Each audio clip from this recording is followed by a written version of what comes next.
where did this come from? I mean, obviously you can't usually put your finger on momentum. It's so intangible, but walk me through why this is happening, you think, with the Nationals.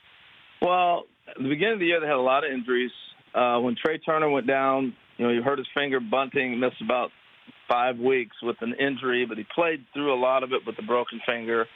But he's back. He's one of the top leadoff guys. I love their lineup. Adam Eaton scraps. He's hitting in the 2 spot.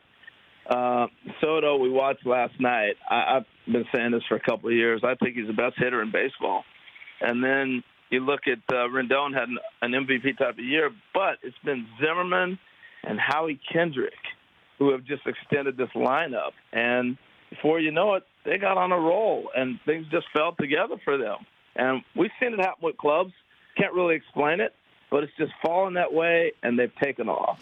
So I'm going to ask you a yes or no question that's somewhat unfair, but it's a sports talk radio show, so I'm allowed to do this sort of thing, Harold.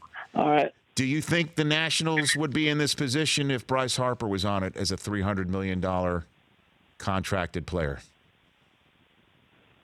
Hard to say. I would say no, and not a knock on Bryce. I think it's how their team changed. If Bryce is playing, you don't get Howie Kendrick on the field.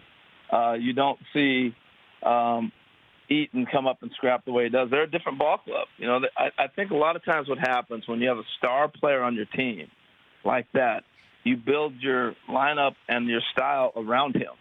And they weren't near the aggressive club they are right now without Bryce. So they start playing a different style of baseball, and they're a lot more aggressive. So that sense, no, because they play a different style. For more of The Rich Eisen Show, tune to Audience Channel 239 on DirecTV for free on BR Live or download the Rich Eisen Show app.